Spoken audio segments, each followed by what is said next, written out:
menjadi makanan bergizi, tetapi yang banyak dikritik adalah itu ternyata ini banyak mengandung ultra processed food. Ini tinggi gula. Nah, itu berarti kan tidak menjadi contoh. Cara kita untuk mengedukasi anak-anak supaya terbiasa makan sayur gitu. Karena memang kalau untuk kebiasaan makan sayur itu budayanya memang harusnya dari keluarga gitu kan. Jadi tantangannya di situ karena memang harus bekerja sama juga dengan keluarga atau ibu gitu. Edukasinya bukan dari ibaratnya dari dapur saja, bukan dari SPPK saja, tapi kita juga mengajak semua stakeholder termasuk dari keluarga, sekolah, puskesmas, posyandu dan lain sebagainya untuk ya benar tadi untuk mengedukasi gizi. FM menghadirkan Jumat Sehat.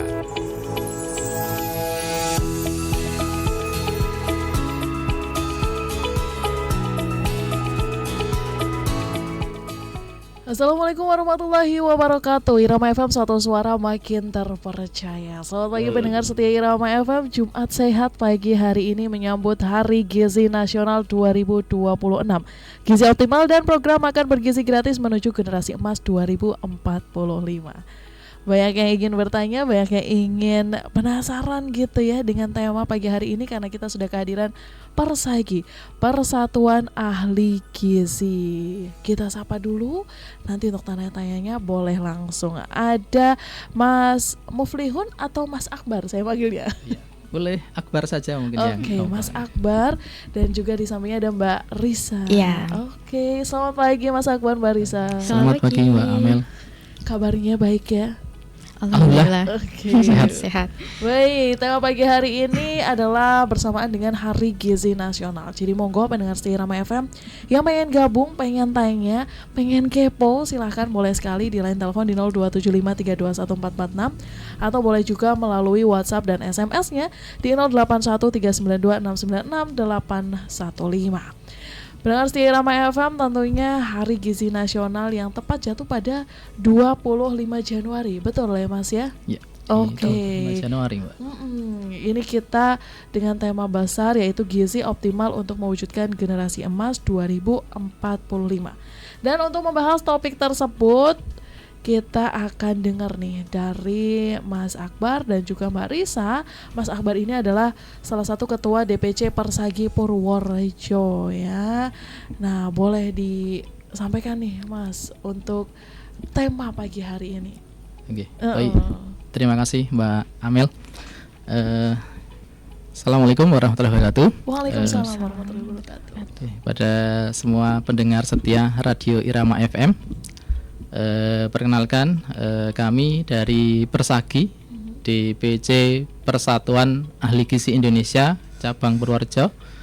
Kebetulan saya sebagai ketua DPC, hari ini saya ditemani anggota saya Mbak Risa.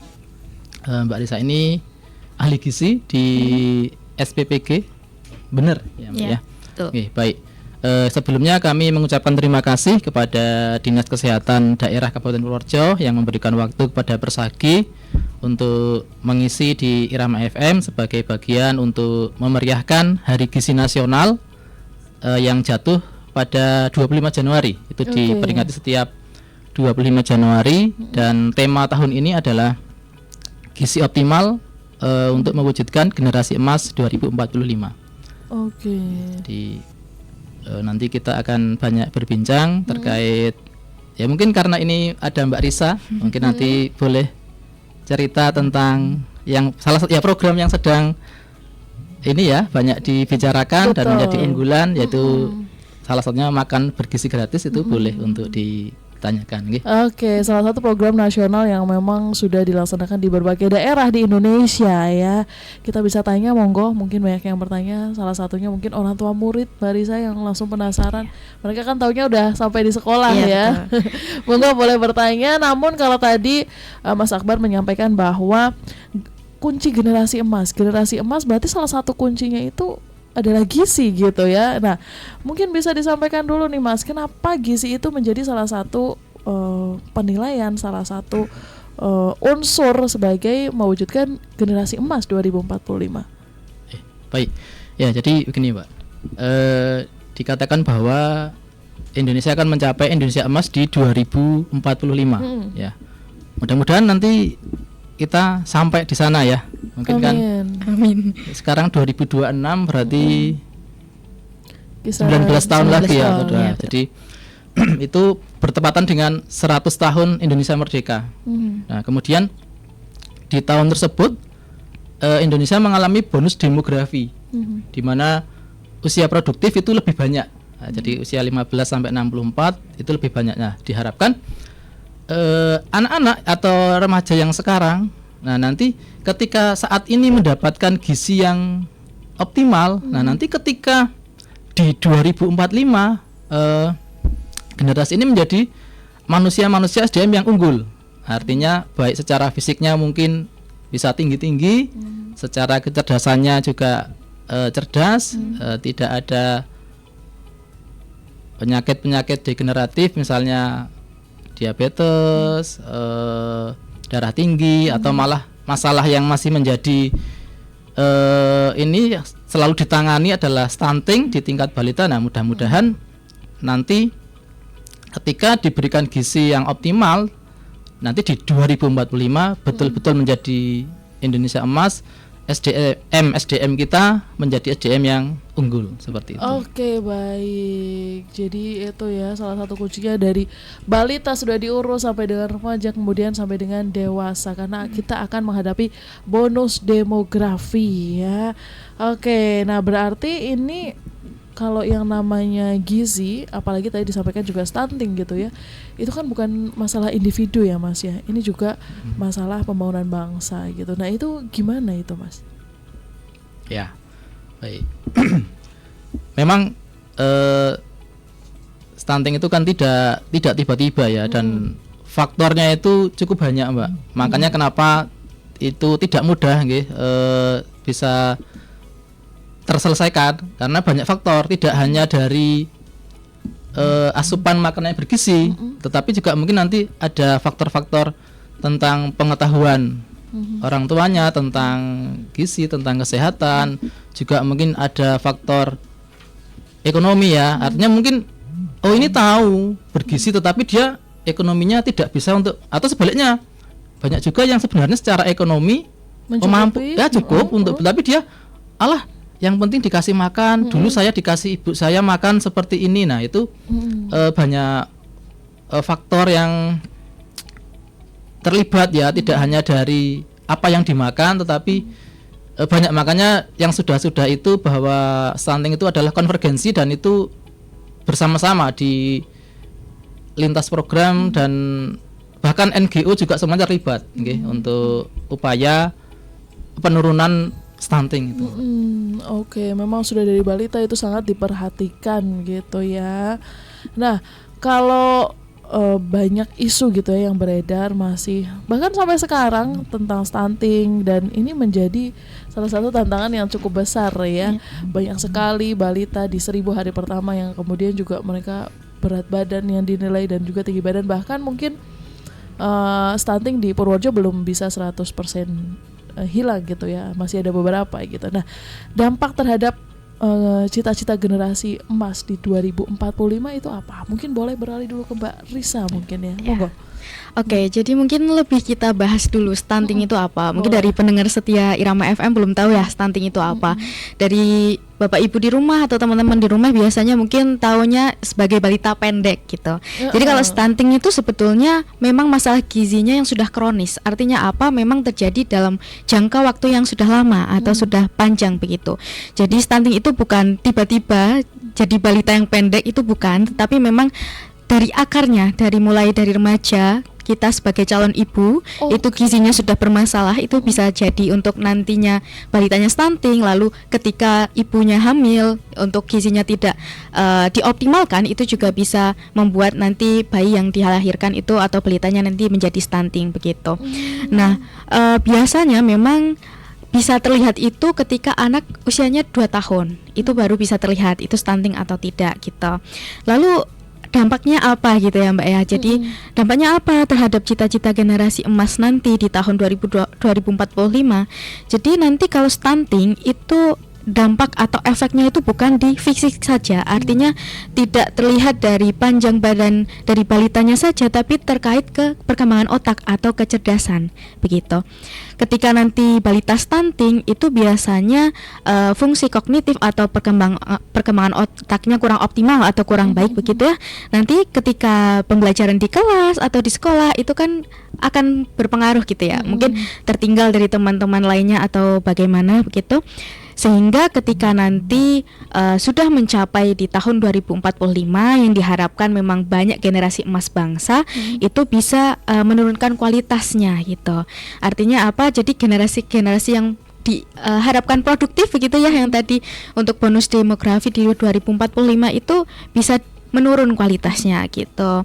Oleh karena itu memang pemenuhan gizi atau untuk kecukupan gizi balita atau dari ibu hamil, remaja putri itu sangat harus dioptimalkan atau harus menjadi perhatian kita gitu. Oke, baik. Boleh menambahkan Mas Akbar mungkin?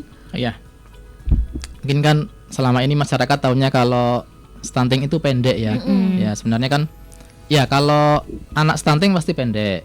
Tapi anak pendek belum tentu stunting. Nah, cuma memang Bapak Ibu kalau ingin mengetahui apakah anaknya itu pendek stunting atau pendek perawakan, ya itu harus ke rumah sakit nanti diagnosanya oleh dokter spesialis anak.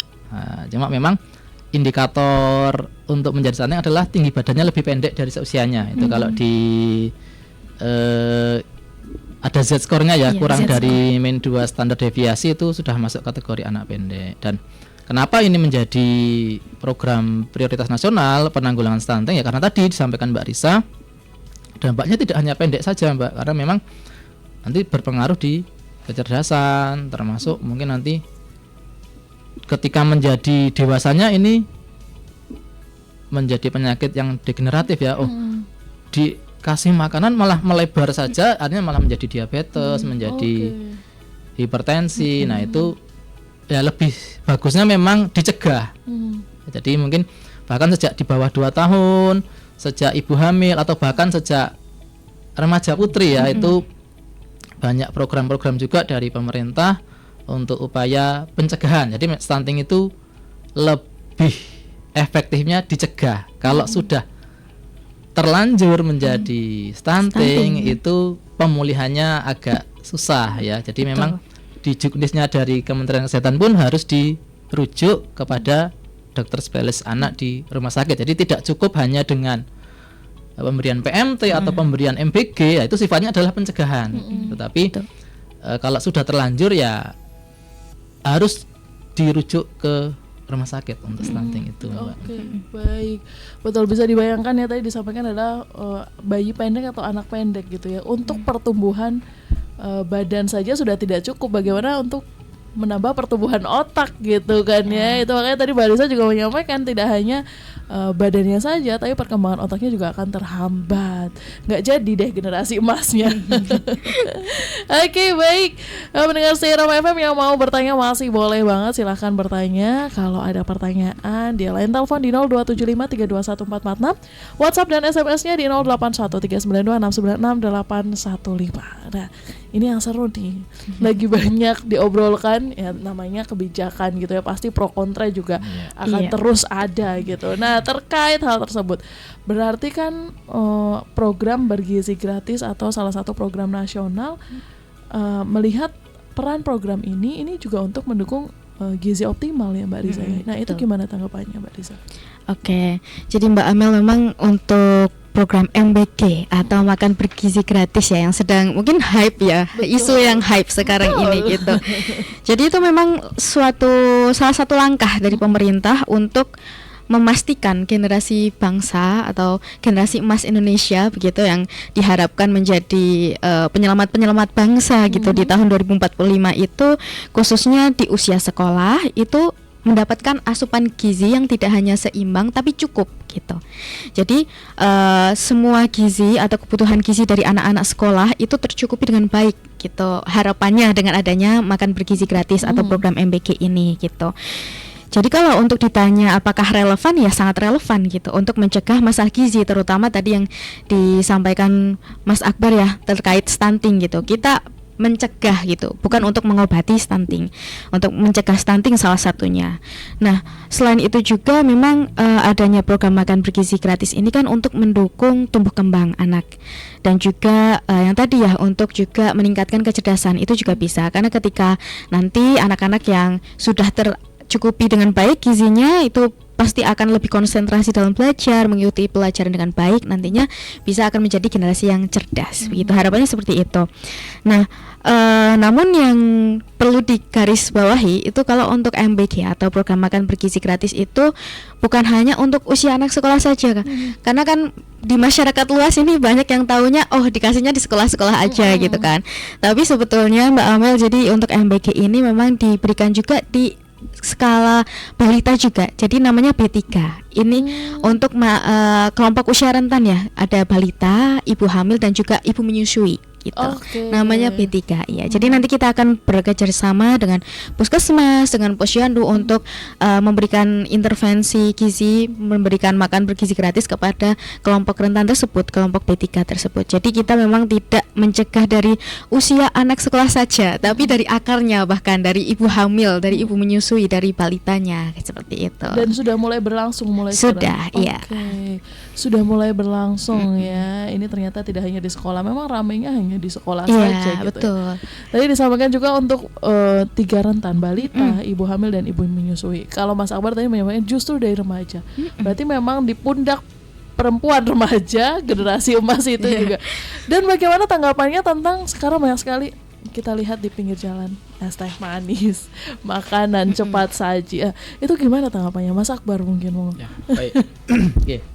Nah, tadi ya harapannya kalau MBG ini berjalan seperti harapannya pencetus programnya, artinya bisa menjadi contoh. Nah, jadi kan, tapi kan kita lihat di beberapa ya mungkin di media sosial ya, tidak di Purworejo mungkin. Harusnya ini menjadi makanan bergizi, tetapi yang banyak dikritik adalah itu ternyata ini banyak mengandung ultra processed food. Ini tinggi gula. Nah, itu berarti kan tidak jadi menjadi contoh. Nah, jadi sebenarnya kalau MBG ini bisa bagus ya. Salah satunya ya ini dari SPPG Bener ini Mbak Risa ini bahkan sudah disorot media nasional ya. Betul. Termasuk salah satu pakar atau dokter Tan ya, itu yang pemerhati gizi sering memberikan apresiasi di SPPG-nya Mbak Risa ini, di SPPG Bener.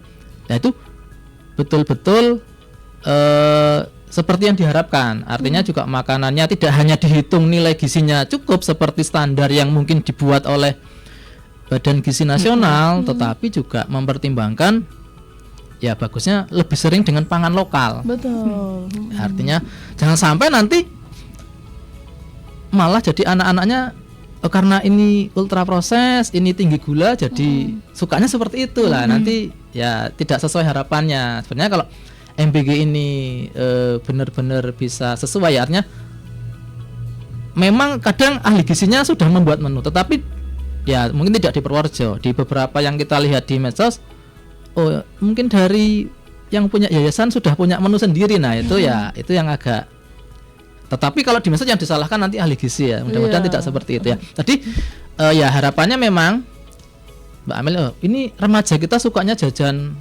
es teh, coklat, itu kan semuanya tinggi gula. Nah, itu harapannya kalau dengan adanya MBG ada edukasi gizi. Jadi tidak sekedar dikasih makan terus sudah gitu ya, tapi betul ada edukasinya. Mungkin Mbak Risa juga sesekali memberikan edukasi di sekolah, dan harapannya anak-anak ini ngerti, seperti ini loh contoh makanan yang bergizi yang baik ya. Mungkin juga orang tuanya melihat, bagi yang anak-anaknya masih di tingkat TK SD melihatnya. Kemudian kenapa perempuan? Nah, karena perempuan yang hamil, Mbak. Betul. Jadi yang mengalami hamil adalah perempuan. Kenapa? Makanya harus mengerti gizi sejak remaja. Kalau dari remaja ini kurang gizi, anemia, karena tadi seringnya jajannya es teh, seblak. Nah, jadi tidak terserap zat gizi, mungkin protein, zat besinya. Apalagi minumnya es teh, jajannya seblak. Wah, cocok itu. Mungkin instan, junk food, fast food ya, itu yang harapannya MBG juga menjadi sarana edukasi. Jadi harapannya yang betul-betul amanah dan memberikan contoh. Jadi tapi kenapa makanya ini Mbak Risa saya ajak ya, karena termasuk yang ini ya diapresiasi lah bahkan oleh nasional ya. Jadi seperti itu Mbak. Oke, nah Mbak Risa sendiri mungkin bisa diceritakan gimana sih tantangannya di MBG ini ya kan? Apalagi banyak sekali pasti anak-anak kan sekarang juga sudah mulai mengenal makanan ya. Mereka pasti sudah mulai milih-milih makanan. Nah itu tantangannya tersendiri gimana Mbak Risa? Oke, mungkin tantangannya banyak kalau disebutkan satu persatu. Yang Kalau paling dari menonjol aja. kalau dari saya pribadi mungkin kalau untuk tantangannya karena di satu dapur untuk melayani 3.000 plus porsi gitu Mbak Amel, dan ahli gizinya cuma satu, saya sendiri, jadi mungkin agak ya sedikit kewalahan tapi saya nikmati lah kayak gitu. Jadi untuk tantangan pertama ya itu, karena satu dapur kan satu ahli gizi, otomatis saya harus menghandle semuanya, mungkin dari perencanaannya bagaimana, untuk penerimaan bahan, untuk quality control dan lain sebagainya kayak gitu. Lalu kalau untuk keberjalanannya mungkin ya kalau dari anak-anak memang selama ini dilihat dari food waste-nya ya Mas Akbar, itu memang namanya sayur itu sulit sekali untuk iya memang anak-anak itu biasanya yang kembali ke dapur food waste itu paling banyak sayur gitu. Nah tantangannya ya bagaimana cara kita untuk mengedukasi anak-anak supaya terbiasa makan sayur gitu, karena memang kalau untuk kebiasaan makan sayur itu budayanya memang harusnya dari keluarga gitu kan. Jadi tantangannya di situ karena memang harus bekerja sama juga dengan keluarga atau ibu gitu. Edukasinya bukan dari ibaratnya dari dapur saja, bukan dari SPPK saja, tapi kita juga mengajak semua stakeholder termasuk dari keluarga, sekolah, puskesmas, posyandu dan lain sebagainya untuk ya benar tadi untuk mengedukasi gizi supaya apa? Supaya terbiasa makan makanan yang bergizi terutama sayur, buah-buahan, dan yang paling utama itu menurut saya adalah mensyukuri apa yang didapatkan gitu Mas Akbar. Jadi dan juga Mbak Amel mensyukuri apa yang didapatkan. Banyak yang anak-anak usia sekolah terutama ketika mendapatkan MBG itu kan banyak yang banyak request. Nah itu yang tadi ya, untuk terkait pangan lokal kita kan mengupayakan untuk memberikan pangan lokal, tapi banyak yang Mbak burger kapan, Mbak spaghetti kapan gitu kan. Nah itu tantangannya di situ. Jadi kita mengupayakan untuk memberikan pangan lokal yang bergizi seimbang, mencukupi kebutuhan mereka, tapi memang dari mereka karena sekarang budayanya kayak gitu ya. Nah itu lebih ke tantangan untuk edukasi saja, memberikan atau memperbaiki kebiasaan mereka. Itu sulitnya di situ. Oke, baik, banyak ya ternyata tantangannya terutama dari kondisi dapurnya sendiri 3.000 plus banyak sekali yang harus siap sedia setiap pagi. Jadi Mbak Risa setiap pagi udah langsung ada di situ ya. Iya, saya quality control. Quality control.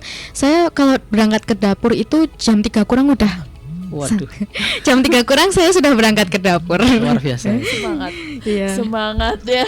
Jam 3 berarti sampai nanti dengan food waste-nya sampai di Iya, SPBG. sampai nanti semua tray kembali ke dapur gitu. Tapi terus di rumah pun saya tetap harus stay HP-nya nanti untuk tim persiapan, karena kan tim persiapan itu H-1 otomatis sore atau menjelang malam itu sudah datang. Jadi nanti kalau ada tanya-tanya bisa by WA atau telepon saya. Jadi saya tetap harus on 1 kali 24 jam ya.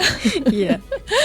Oke, baik. Karena memang sekarang media sosial begitu luas gitu ya. Anak-anak pasti pengaruh media sosialnya juga banyak. Nah, mungkin ini kembali ke Mas Akmal lagi. Ini selain peran pemerintah, peran siapa lagi sih yang penting untuk mensukseskan program ini, terutama program MBG ini ya? Oke, baik.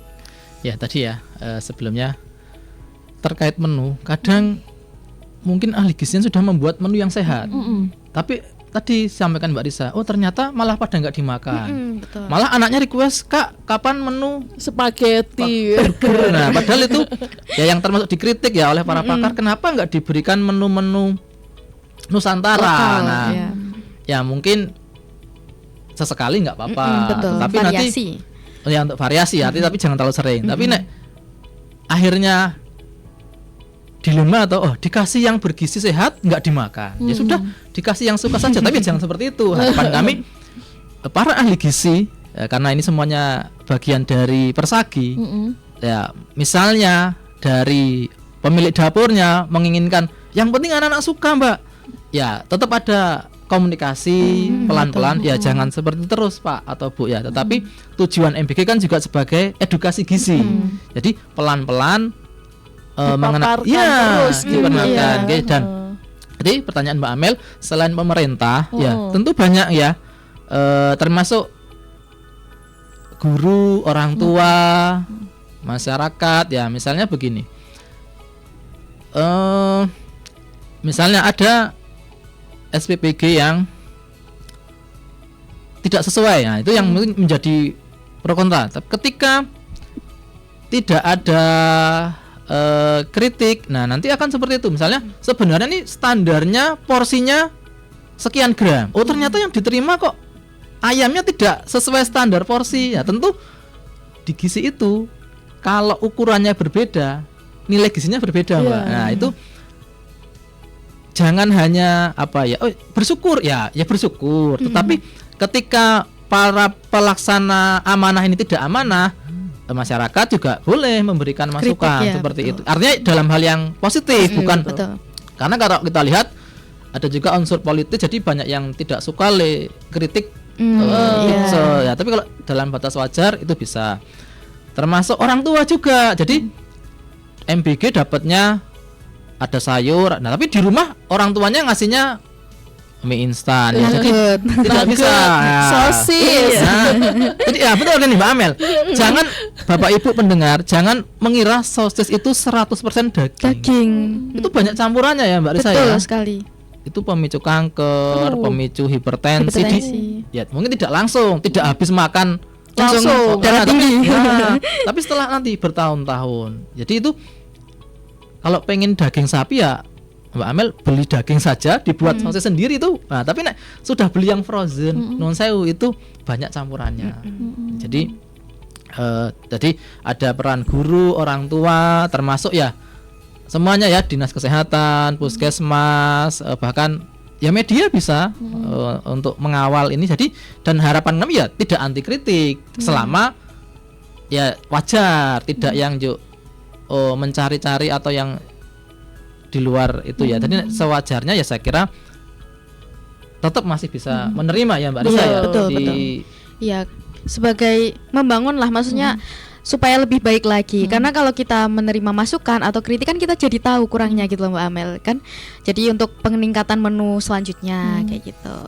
Sebenarnya aman-aman saja begitu ya. Apalagi tadi disampaikan Mas Akbar seperti Dokter Tan Sotian yang memang dia lumayan sangat keras gitu ya untuk mengkritiknya. Tapi karena memang kritiknya membangun, jadi ya kita terima-terima saja begitu ya.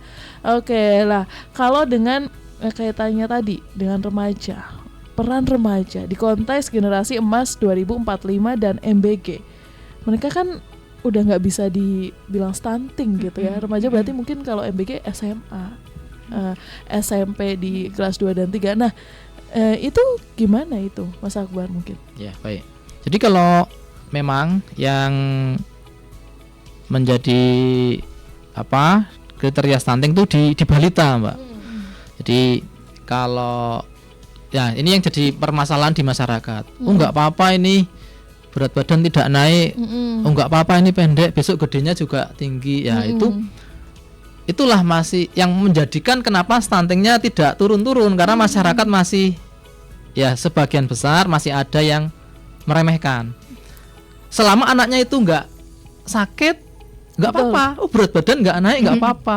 Daripada nggak makan Pak, udah dikasih maunya sosis sama kecap, nasi ya itu masih terjadi Mbak Amel. Ya kalau sudah remaja nanti untuk menghitung nilai gizinya tidak lagi dengan berat badan atau hanya tinggi badan, tapi mungkin dengan IMT, indeks massa tubuh. Atau kalau yang perempuan juga dicek lingkar lengan atasnya Mbak Amel.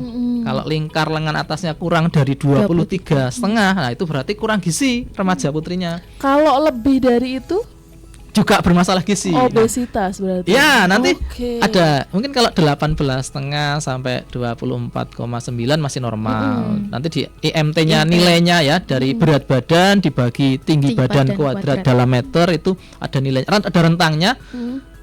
jadi kurang dari 18 kurus atau kurang. Nah, makanya gizi itu seimbang, Mbak. Kalau kurang juga tidak baik, bagus. kelebihan tadi sampai obesitas, termasuk di balita. Banyak orang tua yang menganggap, kalau anaknya gemoy bagus. Padahal kalau kita lihat grafiknya di KMS atau di itu ya di grafik berat Udah di atas pos ya, juga. nah betul ya. Itu juga enggak, makanya seimbang, ada rentangnya. Kurang yang enggak bagus, Berlebih juga tidak nah, bagus. dan itu masih dua-duanya ada. Di Purworejo yang balita kurang gizi masih ada, yang obesitas pun ada, Mbak. Boleh dicek hampir di setiap di wilayah puskesmas di Purworejo masih ada balita yang kurang gizi, ada juga yang obesitas. Nah, itu perlunya gizi seimbang. Nah, kalau bisa dari remaja itu mereka sudah sadar gizi, Mbak Amel. Oh, cantik itu bukan yang kurus. Nah, tapi yang ideal. Nah, itu nanti sangat berperan ketika ini dari remaja menjadi dewasa, menjadi calon pengantin, menjadi ibu hamil, menjadi ibu, dia punya bekal selain dari badannya yang sudah bergizi, ya status gizinya baik, pengetahuannya bagus, ya bisa terputus rantai masalah gizi dan stunting tadi terutama, itu pentingnya remaja itu. Oke, benar banget ini kata Mas Akbar tadi. Banyak yang masih denial istilahnya kalau zaman sekarang kan. Banyak yang juga bukan hanya karena tidak mau, tapi banyak juga yang gengsi dalam kata dalam kurung. Oh, masa anak saya stunting padahal makannya sudah bagus gitu ya.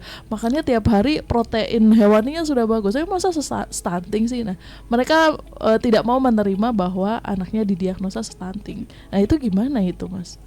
Baik, oke. Ya ini terjadi ya karena kebetulan saya kalau secara kedinasan bekerjanya di puskesmas sebagai ahli gizi puskesmas itu banyak tuh. Nah, jadi sering. Karena memang kalau yang menjadi definisi operasional stunting dari Kemenkes itu tinggi badan menurut umur. Jadi misalnya putrane jenengan itu berat badannya normal, tetapi tinggi badannya kurang dari min 2 standar deviasi tadi, jelas masuk daftar anak stunting. Walaupun tadi di awal saya sampaikan kalau stunting pasti pendek, tapi pendek belum tentu stunting. Nah, tapi biar tahu niki putrane stunting atau pendek itu datanglah ke rumah sakit, bertemu dokter spesialis anak. Nanti mungkin ada pengukuran usia tinggi, usia berat, dan mungkin ada pengecekan hal-hal lain itu yang hanya bisa ditangani di tingkat rumah sakit. Tetapi standar yang sama di seluruh Indonesia bahwa tinggi badan menurut umur yang pendek atau kurang dari min 2 standar deviasi masuk dalam daftar anak-anak yang stunting. Dan memang harus hati-hati ya tadi. Anak aku kok diomong stunting nggak? Padahal banyak, Mbak, yang dari tadi kalangan yang ekonomi mampu, dari pegawai, dari bahkan dari kesehatan juga ada. Artinya tadi memang karena tidak semua stunting tidak semua pendek itu stunting, tapi stunting pasti pendek. Itu. Oke, baik, terima kasih Mas Akbar, Mbak Risa.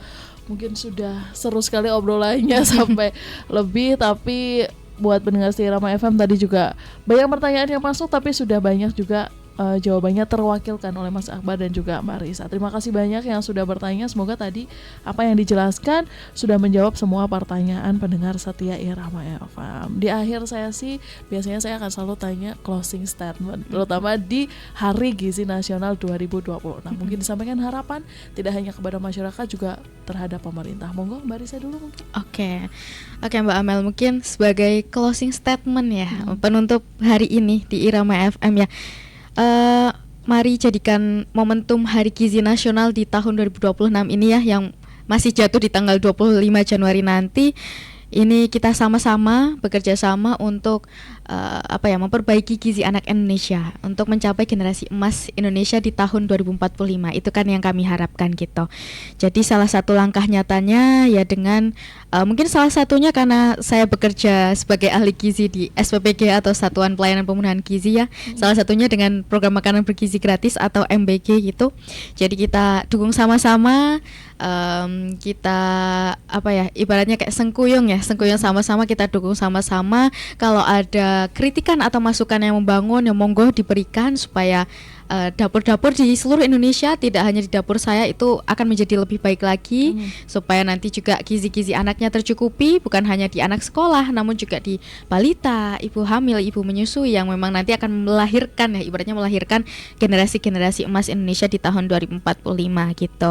Jadi singkatnya dukung sama-sama aja gitu program MBG atau makan bergizi gratis, atau juga tidak hanya dari MBG tapi ya dari tingkat rumah, nanti dari keluarga bisa memberikan edukasi juga kepada anak-anaknya supaya lebih sadar gizi, ataupun dari masyarakat setempat begitu. Jadi sama-sama saja kita saling mendukung supaya nanti gizi anak Indonesia itu semakin optimal, semakin baik, dan terwujud nanti namanya generasi emas Indonesia tahun 2045 gitu. Baik, Mas Akbar silakan. Baik, terima kasih. Ya, berkaitan dengan Hari Gizi Nasional, kami di DPC Persagi Purworejo ada beberapa kegiatan yang sudah berjalan. Kemarin di 21 Januari itu ada edukasi gizi serentak, itu secara Indonesia, yaitu rangkaian dari DPP Persagi itu untuk memecahkan rekor muri edukasi gizi terbanyak di sekolah. Kemarin sudah kami laksanakan. Untuk Purworejo ada 9 titik. Kemudian hari ini termasuk rangkaiannya kami meminta kepada Dinas Kesehatan untuk siaran di Irama FM untuk edukasi gizi. Dan nanti di 25 Januari puncaknya kami ada kegiatan senam bersama dan pembagian PMT ya untuk masyarakat, mungkin di alun-alun nanti ya. Kemudian terkait tema gizi optimal untuk mewujudkan Indonesia Emas 2045, ya dari Kemenkes juga menyampaikan penuhi gizi seimbang dari pangan lokal. Nah, jadi harapan saya seluruh masyarakat lebih peduli gizi. Tinggi badan tidak hanya dari keturunan, termasuk dari intervensi gizi yang baik. Insya Allah nanti bisa ya, tidak hanya tinggi tapi kecerdasan juga baik. Dimulai dari keluarga, tadi betul, tidak bisa hanya ini MBG-nya tidak berhasil, puskesmasnya tidak. Jadi yang paling bertanggung jawab adalah keluarga, pemerintah semuanya berikhtiar agar tercapai Indonesia Emas di 2045. Nanti SDM-nya yang sehat, tinggi, cerdas. Ya, amin. Terima kasih. Baik, terima kasih Mas Akbar dan terima kasih Mbak Risa. Terima kasih juga pendengar setia Irama FM. Saya Rizky Amelia bersama dengan Mbak Risa dan Mas Akbar dari Persagi Kabupaten Purworejo pamit undur diri. Selamat pagi dan selamat beraktivitas. Wassalamualaikum warahmatullahi wabarakatuh.